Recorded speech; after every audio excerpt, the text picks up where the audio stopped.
There was a burning need to be able to activate your purpose. And it was obvious to us that the way you do that is with a movement. People cannot join a purpose, but they can join a movement inspired by the purpose. Chip Walker, welcome to the ROI Online Podcast. Amazing, right?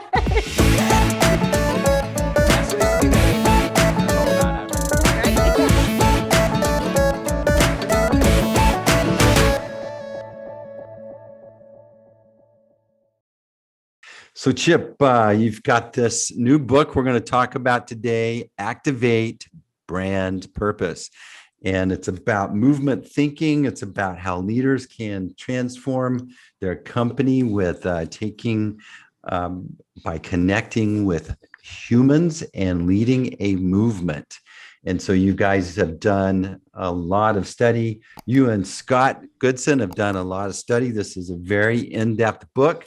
I'm really excited to talk about this. Where in the world when did you decide, Chip, to plant your flag in this area?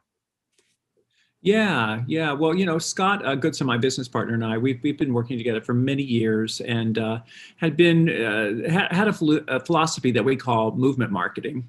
And it really about using the principles of societal movements to help companies and businesses figure out how to get people to change. So we had that philosophy for many years, but what we noticed in the last couple of years was that something was changing. And I don't know if you've noticed the same thing, Steve, is that there's been all this talk about purpose. It seems to be the number one word on everybody's mind, particularly business leaders. And we had our existing clients coming to us and a lot of new potential clients coming to us saying, help us with purpose, help us define purpose, or probably even more often, we've been working with a consultant or internal team. We've developed a purpose. Now what do we do? Or even worse sometimes, we've developed a purpose once, we've developed it twice, we developed it 3 times, and nobody can figure out what to do with it. Right. So what it ends up being on the about section of your website, maybe it's a plaque on the wall, it's a coffee cup, it's a t-shirt. And then 6 months later, it's just, still business as usual. So we started to see that there was a burning need to be able to activate your purpose. And it was obvious to us that the way you do that is with a movement. People cannot join a purpose, but they can join a movement inspired by the purpose. Yeah. So what we were able to, I think, help clients a lot with is to reframe your purpose in movement thinking terms. And all of a sudden, it starts to become a lot more actionable. A higher purpose is by its nature very lofty. If it's going to be inspiring, it kind of needs to be way up in the stratosphere to really inspire people. But that just means that oftentimes it's hard to act upon. Movement thinking makes it actionable. So we knew that was true, and we thought, well, maybe we should write a book about it. And that's exactly what we did. Well, I'm glad you did. You think about that. Why is it that it's coming to the forefront of these leaders? Like, I want to design a culture. I'm going to be more deliberate and establish a culture, but where do I start? Where do I bring it from my why? Is that where this purpose starts to come from? And then that's a serious question. Then I start to giggle because of the movie The Jerk, when Steve Martin, the character in there, keeps writing home that his mom told him he's going to figure out his special purpose at some point. And anyway, so it's a great movie, and it's a funny little part, but he calls it his special purpose, and he figures it out later on. But in real life, we all are struggling to figure out what our real purpose is, especially in a business when we're wanting to unite people, get them on the same page. Yeah, absolutely. And you mentioned culture and developing culture. And we really do feel, and I don't think we're alone in feeling that purpose is central to that. It gives employees kind of a reason to get up and go to work every day. Mm-hmm. It's kind of a unifying thought that gets all your stakeholders on the same page.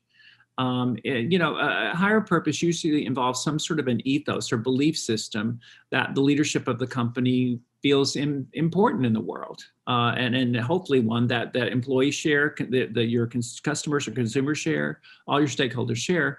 So all of a sudden, when you got a higher purpose, everybody starts singing out of the same choir book. Yeah. Now, the issue is, though, how do you activate it through the organization? How do you get everybody understanding it, and not being cynical about it? There are always naysayers. So how you cascade it through the organization, that's kind of a different conversation. But as I said, we think purpose is central to culture building and certainly to culture change. Well, it's very clear in every great brand. And it's this intangible thing that it's just everybody, it either connects you with that brand or it repels you from that brand. And it's very important. I was reading an article here. I'm going to read this quote. I think it's a beautiful quote, but this term you guys say, movement thinking. And I'm going to read it. Movement thinking is centered around empathy and starts with the human. It also recognizes that most significant change happens through cultural movements. Leaders can learn how this foundation can engage and mobilize the people that matter to your brand inside and out. And despite the differences between business enterprise and art, leaders can learn much from how cultural movements engage and inspire people, applying those movement principles to create powerful business operations. And it makes perfect sense, but it's probably pretty hard to do. Maybe not as hard as you think. Let me see if I can just break down movement thinking for you, because I know it can sound abstract like purpose. Let me break it down the way we think about it, and then maybe give you a concrete example. Okay. So as I said, movement thinking is about taking the principles of successful social movements like the women's equality movement, or think of any of the major successful movements of recent years. So it takes the principles behind those, and these principles are well known, and it applies it to other situations where you'd like to see change. So what does that mean? All successful social movements start with a grievance. So a grouse, something that the starters of the movement are dissatisfied about in the world. So if you think about, what we've seen recently, the Black Lives Matter movement, or the Me Too movement, it's very well known what the dissatisfactions are about those. It's treatment by the police, or, sexual harassment in the workplace. But in any other movement that that's successful, you always know there's a grouse, a disagreement. There's also a desired change that you want to see in the world. The world would be a better place if blank. The change we want to get to.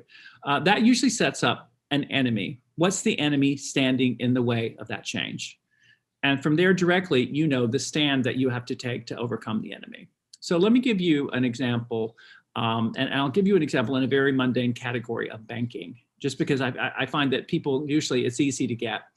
It's easy to imagine this applying to the Me Too movement, but what about banking? So a client of ours, or it wasn't a client at the time, a prospective client came to us a few years ago. It was SunTrust Bank. I don't know if you know that bank. It's a large bank in the Southeast and Mid-Atlantic. And they came to us sort of with a situation I was describing to you, where they had developed a purpose that they were very proud of. But again, what do we do now? The purpose was called Lighting the Way to Financial Well-Being, which sounds wonderful. But if you're a teller, what does that mean?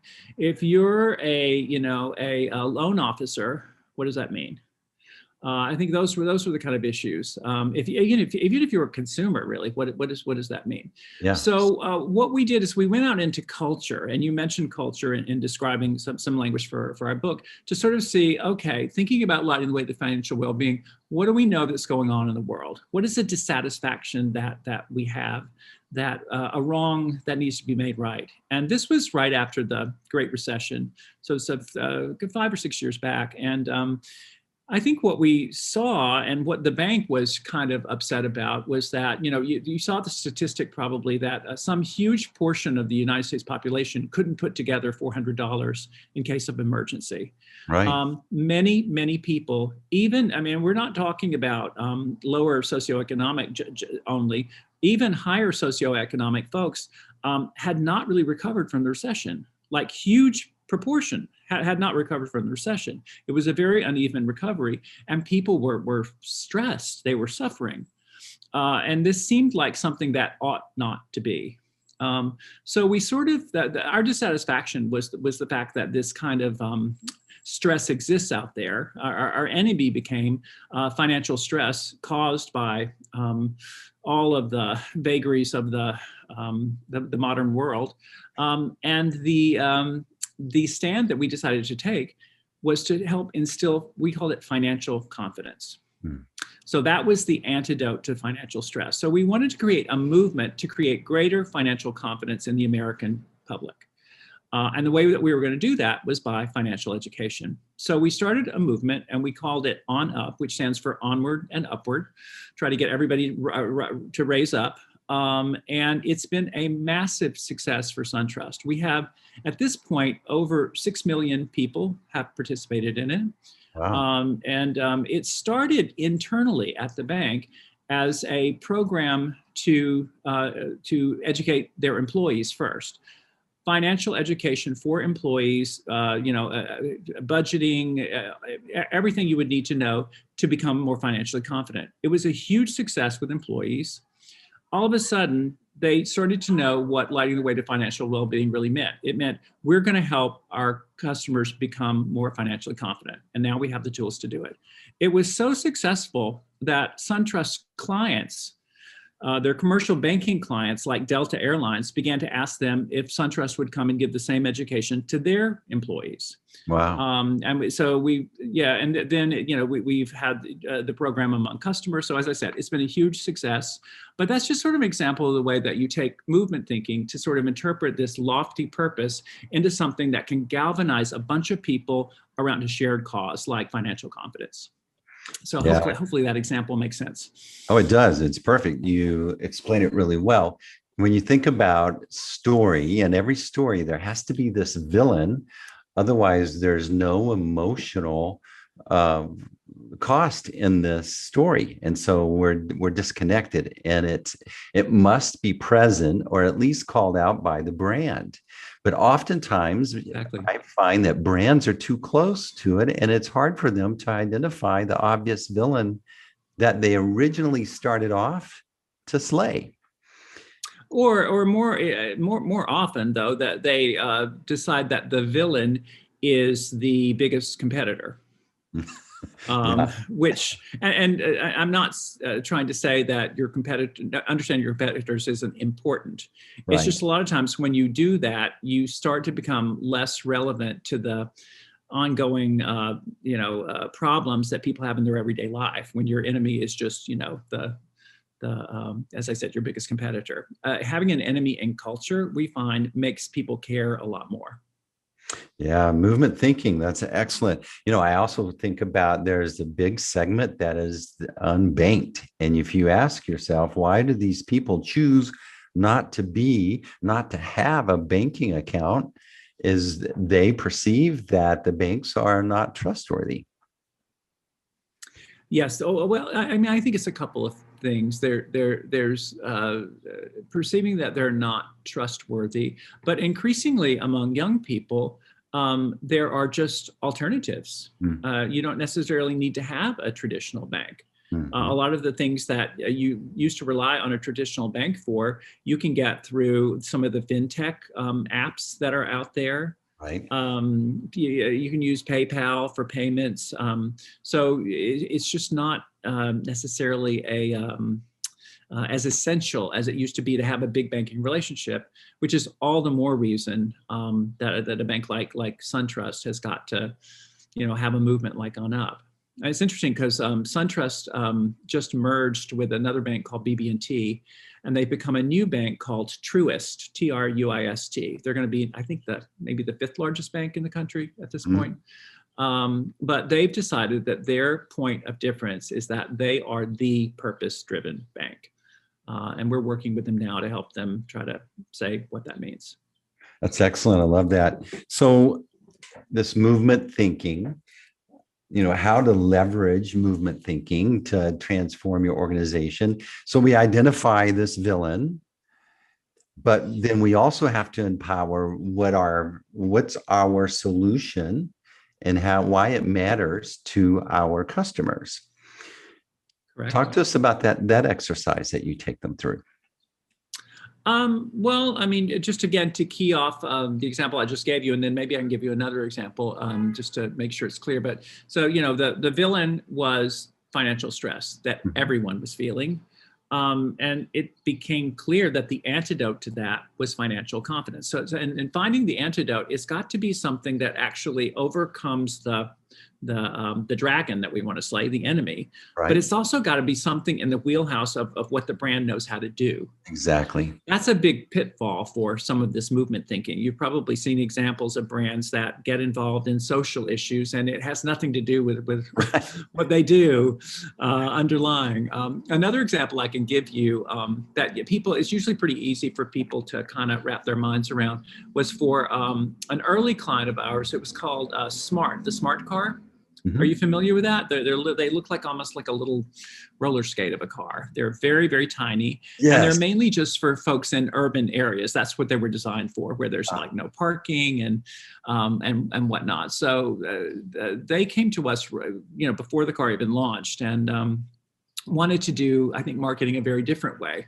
So with a small, very fuel efficient car like that, it would have been very easy to say, we're going to be the green eco car that saves you money and makes parking easier and things like that.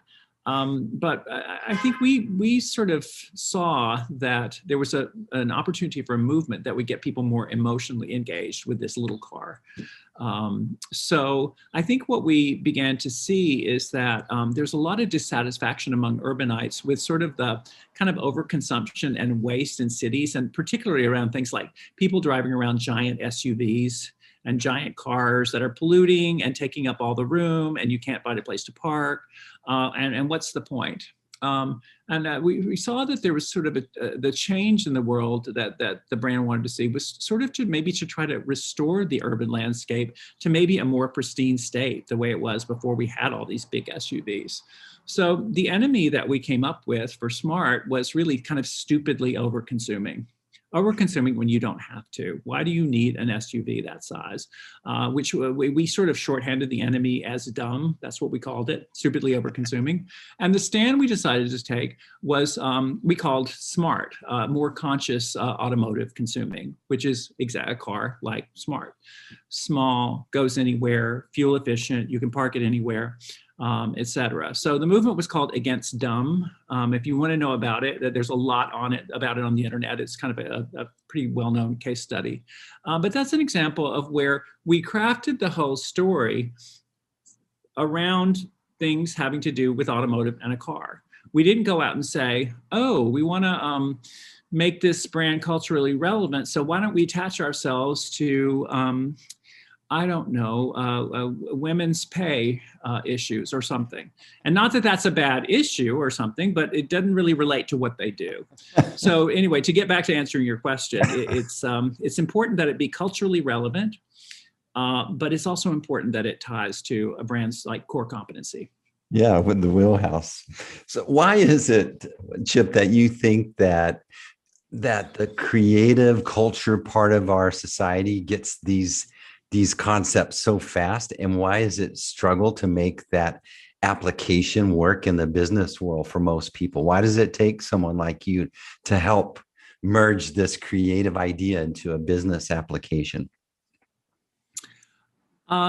I just want to make sure I understand I'm following you. So when you say, is it, you mean, I don't know, could you maybe restate that? Yeah, well, we always see the artsy fartsy guys. They get this stuff, how to create a movement and use art and culture and really lead the way. And then us business folks, it takes us a while to catch on before, there's an actual application from that domain that would work in the business domain. Right. Well, I guess I don't know if this will answer your question. I hope it will. But I guess I see us in our agency, and I don't know if you feel the same way, as a little bit of translators. Yes, exactly. Because there are kind of the you need the highly creative folks who are different thinkers. You absolutely need them, and a lot of times they're very separate from the business, but sometimes they can see things that people close to the business do not. Right. So you need that. You also obviously you have clients and brands out there with really practical issues. And so I think one of the values and one of the reasons I don't think agencies like ours or yours will go away is, as I said, I think you need that translator sometimes, somebody to sort of make the concentric circles of creativity and practical use kind of come together, you know?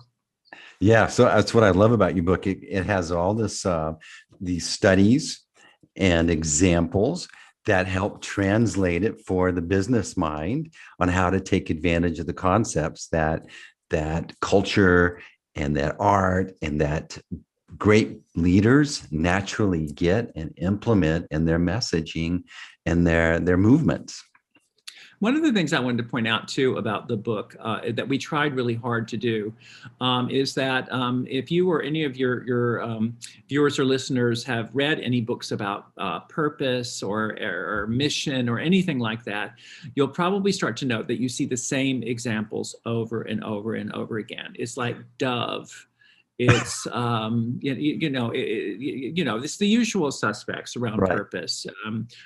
And we wanted to not simply reference those. I mean, we have a couple of reference to brands like REI that are talked a lot about, but we wanted to use very, very different examples and also companies of different sizes. So we talk about some giant companies, some you wouldn't expect, like Verizon, which has become quite purpose-driven. A lot of people don't realize. We talk companies you never heard of probably in the United States, like Mahindra. It's a big Indian conglomerate that is a great case study. Again, probably not an expected case to read about in a book with a lot of American readers. We also talk to smaller companies. Boll and Branch is an example. I don't know if you've ever heard of them. They're a small maker of sort of luxury linens that is founder-driven and very, very, very purpose-driven. So all sizes, different stripes, different industries, but sort of not the usual suspects. We thought that was important. Excellent. So you're listening or you're watching. We're talking with Chip Walker. He's one of the co-authors of Activate Brand Purpose. He co-authored it with Scott Goodson. And now, Chip, I always like to ask, I get asked common questions all the time. And so these are important questions. They may seem general, but I would love to know your answers for these, okay? And so how to start a social movement? It's an important question. Yeah, I'd say it's really three things.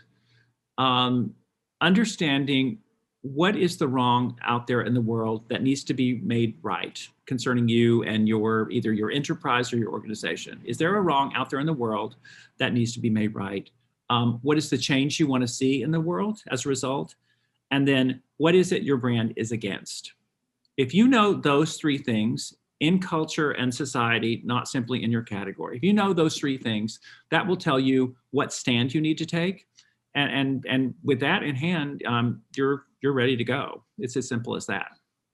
It is. And it's amazing what a competitive advantage it gives you immediately, because most brands don't really sit and think about that, do they? Well, I don't even think of it as a competitive advantage. I mean, one of the things that we talk a lot about is that you've got to get out of category think altogether to do a movement. One of the whole advantages of doing a movement for a company or a brand is that it takes you into a different world than your competitors. So you're not just getting out of the box, you're getting out of the side of the box. You are dealing in competing in culture rather than just the category. Which is something that I don't know, we find is better than competitive differentiation. I love that. That's excellent. And see, that was a great example of business think, competitive advantage. And when you're saying you need to move into the culture think as well. I love that. Yeah. Great. I love that. So how to write a brand purpose. So we need to sit down and we need to define what our special purpose is. Chip, how?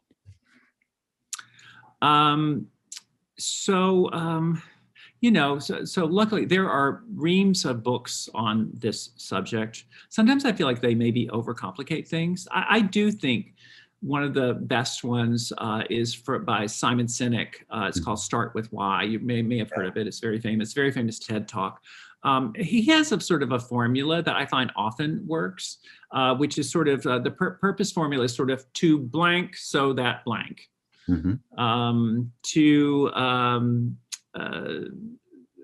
Start an automotive revolution so we restore the urban landscape, smart car. So that's one way to do it.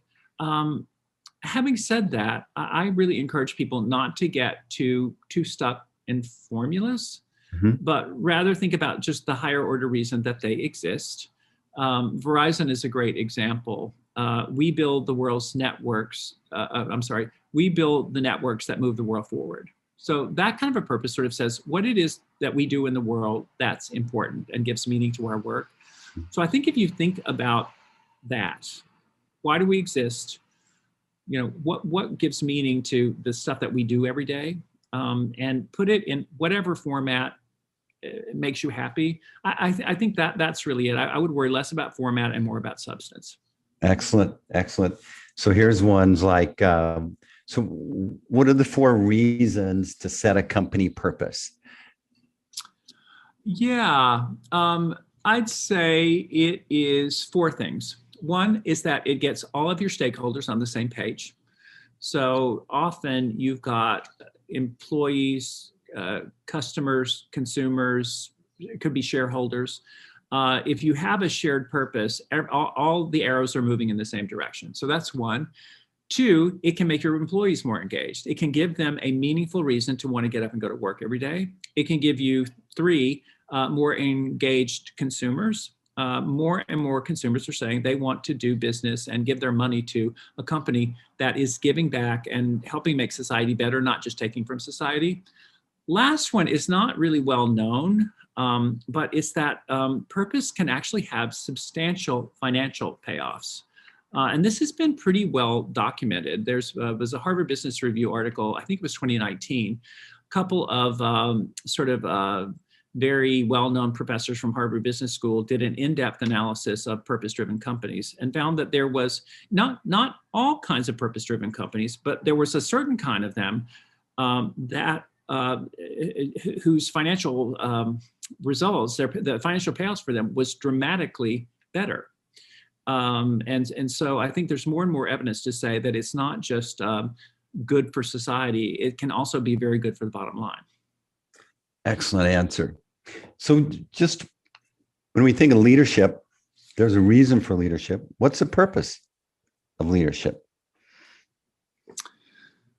What is the purpose of leadership? That's a good question. I don't think I've ever been asked that before. Do you mean like in a company, in a nonprofit, in any organization?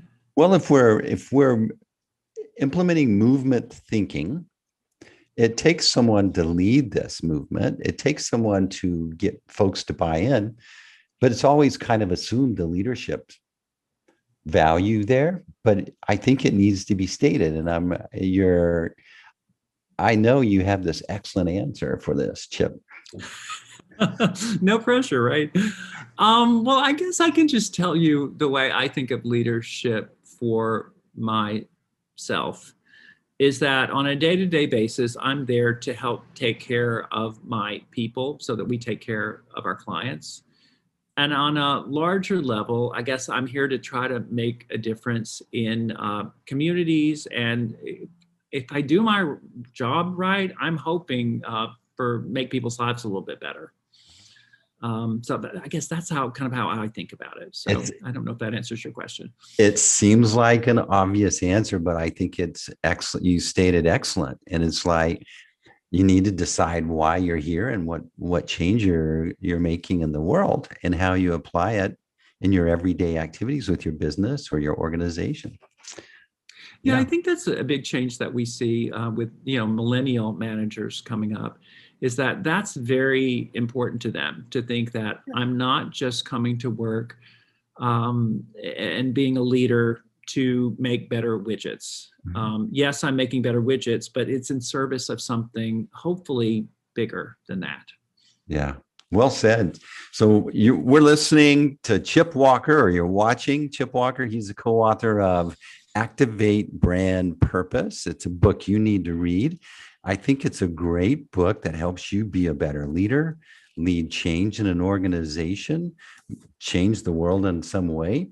So Chip, I always like to ask, we have these conversations. What's one question you'd love to answer that I didn't ask you, or you never get asked? Gosh, somebody asked me this the other day, and I drew a little bit of a blank. Maybe are there some companies or industries where purpose and movement really can't make a difference? Great question. Nobody ever asked me that, but it's something I've thought about. Well, I want to hear that. What is the answer, Chip?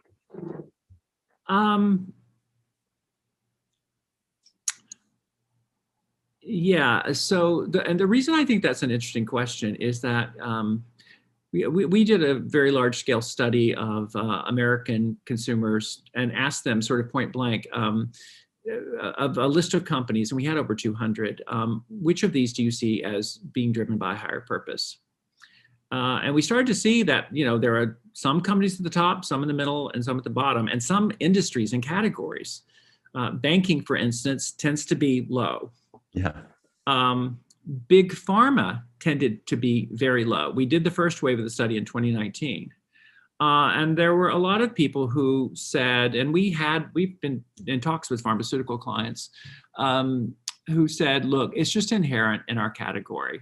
This kind of purpose stuff does not work for us. We need to talk to you about symptoms and indications and all that kind of stuff. Well, lo and behold, the pandemic happened. We did the study again in January of 2021. And guess what happened? All the pharma companies like Pfizer are way at the top of the list, because all of a sudden consumers started to see them as having a lot better motives, of having sort of been heroic in the way that they went to bat to try to get a vaccine fast. Mm-hmm. Some of them losing a lot of money, whatever it took, but their motives appeared to have been much better. And I guess what that said to me is that I don't think that there are any bad categories that you can be in. Where purpose and starting a movement are out of reach for you. If big pharma can do a 360, I think anyone can do a 360. That's excellent. Do you find that certain companies have to be a certain place in their life cycle before they really start to think deeply to consider this and how they can improve their standing in a way? I mean, well, yes and no. I mean, I say yes in the sense that, sometimes companies are facing existential issues. Mm-hmm. Their supply chain has collapsed, the various kind of disaster scenarios that can help. I mean, in retail right now, there are many major retailers struggling just to survive. In these instances, higher purpose may not be the number one thing on your list that you're thinking about. You've got to, survival first, right? But having said that, I think one of the things that we've seen, and in the research I just cited, it was interesting. In 2019, when we did this study, a lot of the brands that rose to the top were sort of smaller, often purpose-born brands like Seventh Generation or Method or Allbirds, mm-hmm. Everlane. So these are brands that sort of came out of the womb with a higher calling, and a lot of them smaller. And a lot of the questions we got were like, what about bigger companies? We never thought about purpose, but we are now. Do we not, are we sort of out? And lo and behold, this year we see many much bigger companies, including companies like Big Pharma, but companies like Clorox, companies like Zoom, companies like Microsoft, that are bigger and that were not started as purpose-driven companies, but have really taken purpose to heart. We've seen that they get credit for it. So all of that was to say that I don't think you have to be purpose-born. And as long as you're not, fighting for existential survival, I think that purpose and starting a movement can be of use wherever you are, kind of in your growth cycle.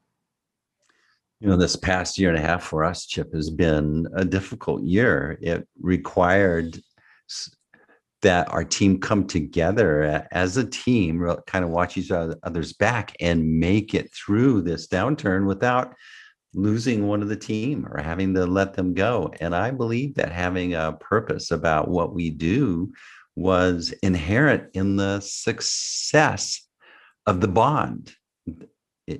You think about when things are burning down around you, you have a fight or flight reaction. And I think you stay in fight when it's clear what your purpose for fighting is about. Right. No, I agree. It's that whole thing about when you feel like there is a meaningful reason that you're getting up and going to work every day. I mean, sure, we all want to make a paycheck, but, at some point, work can just be drudgery. But when you feel a solidarity with your colleagues and the leadership of your company around trying to do something more meaningful, there's research from Gallup that proves that it increases employee engagement, retention, loyalty, all of those things. Excellent. This has been a great conversation, Chip. What's the future hold for you guys? I'll tell you what the immediate future holds is that, and I hope you don't mind, I'll do a little bit of a commercial. Please do. But we're holding a virtual event. We're calling it the Purpose Power Summit. I mentioned this large-scale study we did that was in January, Q1 of 2021. We're announcing the results. I mean, what are the most purpose-driven brands out there? We're going to announce that. But I think more importantly, we've got a wide range of speakers and panelists who are joining us. We've got the CEO of Verizon, Hans Westberg, who's going to speak. We've got Arianna Huffington. I don't know if you know her. She's the Huffington Post. She's going to speak. She's the CEO of Thrive Global. We have the chief marketing officers of some major companies like Nextdoor and Prudential who are speaking. So a really stellar lineup that we were so pleased to be able to get this lineup. I think there are a lot of people who are interested in talking about purpose right now, just as we're kind of coming out of the pandemic. So stellar lineup of speakers. If anybody's interested, if they just go to www.purposepowersummit.com, you can find out more about it. Or if you want to know more from me, just shoot me a note at chip@strawberryfrog.com. Strawberry Frog. What's the thinking behind the name Strawberry Frog? Where does that come from? Yeah, I think when the agency was formed, I think the notion was that the dominant agencies were these gigantic holding companies. And to a degree, that still is like the norm, which a lot of clients have a lot of issues with, but there weren't a lot of other options. So we had this notion of the dinosaur, which is kind of how we thought of the large holding companies. And we thought, well, what is the antithesis of that? And we thought, well, a frog, the kind of frog that can leap around from problem to problem, is agile, is fast. And it turns out that there actually is a frog called the strawberry frog. It is from the Amazon. It is red and green. And it is actually poisonous, believe it or not. But it's very powerful. But for that reason, we had this whole lore of dinosaur versus frog, and all the reasons you'd rather go with a frog than a dinosaur. So that's kind of the origin of the name. Yeah, I love the origin story. So you've been listening to a great conversation with Chip Walker. Strawberry Frog is their agency. He co-authored a book with Scott Goodson, Activate Brand Purpose. Chip, any other place they should connect? You can get the book on Amazon, Kindle, Audible, anything like that? Yes, you can buy it on any of the major book retailer websites, but I mean, Amazon's probably the one that most people know. If you want to go directly to our book's website, it's just activatebrandpurpose.com. Or through, I mean, through our publisher, it's called Kogan Page. You can buy it there too. But I think Amazon is, really where most people are probably buying it. All right. And the name of the conference again that they can sign up for? It's called the Purpose Power Summit, and it's taking place June 15th. Registration is free. As I said, if you are interested in more, either just shoot me an email, probably the easiest thing at chip@strawberryfrog.com. All right, Chip. Thanks for being an awesome guest on the ROI Online Podcast. Thank you so much, Steve, for having me. It's been a lot of fun. All right. And that's a wrap.